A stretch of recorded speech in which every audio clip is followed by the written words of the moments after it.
সবসময় তো রান্নাবান্নার ভিডিওই করি, তরি তরকারি রান্না করি। আজকে একটা ডিফারেন্ট রেসিপি করব। আমার আবার যখন যেটা হুটহাট মনে পড়ে আমি সেটাই ট্রাই করার চেষ্টা করি। হ্যালো এভরিওয়ান, আসসালামু আলাইকুম। আজকে খুবই মজাদার একটা পিঠার রেসিপি আপনাদের সাথে শেয়ার করব। আর এই পিঠার রেসিপিটা খুবই সহজ, বাট খেতে কিন্তু অনেক মজা। এই নারকেলগুলো আমি নিয়ে আসছিলাম বাংলাদেশ থেকে, আজ থেকে আরও 1.5 বছর আগে। এগুলো আমি ডিপে রেখে দিয়েছিলাম, এখন এগুলো বের করেই কাজে লাগাবো। তো প্রথমে হচ্ছে আমি নারকেল কুচিটা দিয়ে দিলাম একটা বাটিতে। তারপরে হচ্ছে আমি যে একটা ডিম দিয়ে দিব। আপনারা যদি এই পিঠাটা এখনও কেউ না খেয়ে থাকেন, একবার ট্রাই করে দেখবেন, এটা কিন্তু ভীষণই ইয়াম্মি হয়। একটা ছবি নাও। তারপরে হচ্ছে আমি এখানে ডিপ দাও। আমি এখানে দিয়ে দিব হচ্ছে চিনি।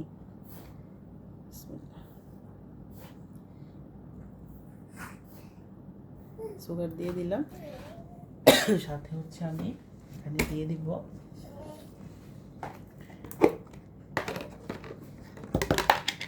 একটু গুঁড়া দুধ, 1 চামচ গুঁড়া দুধ দিয়ে দিলাম। গুঁড়া দুধটা দিলে হচ্ছে পিঠাটা থেকে খুব সুন্দর একটা স্মেল আসবে। এখন এগুলাকে আমি ভালো করে একটু মিক্সড করে নিব আর কি হাতে।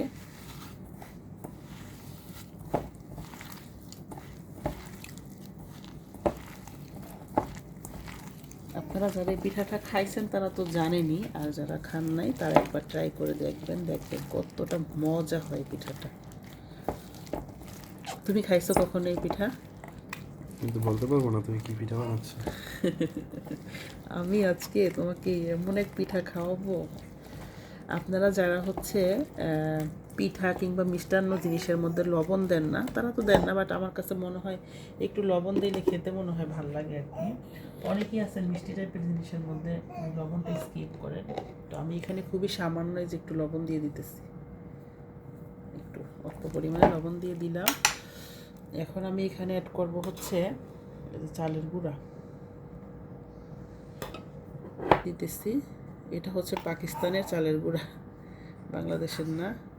হাজব্যান্ড অনেক আগে নিয়ে আসছিল, ভাবলাম যে চালের গুঁড়া আছে, নারকেল আছে, ডিম আছে, আমার উপকরণ সব কিছুই আছে, হোয়াই নট আমি একটু তার পিঠা বানায় খাওয়াই।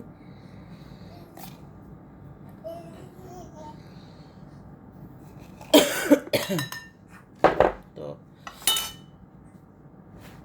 এখন চালের গুঁড়াটাকেও আমি এই মিশ্রণের সাথে ভালো মতো মিশিয়ে নিব।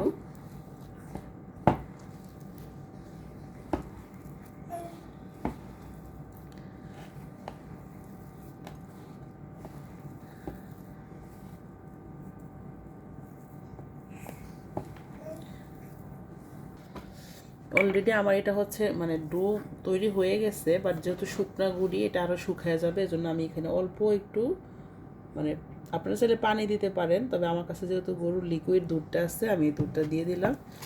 দুধটা দিয়ে আমি এই ডোটাকে আরেকটু সফট করবো আর কি।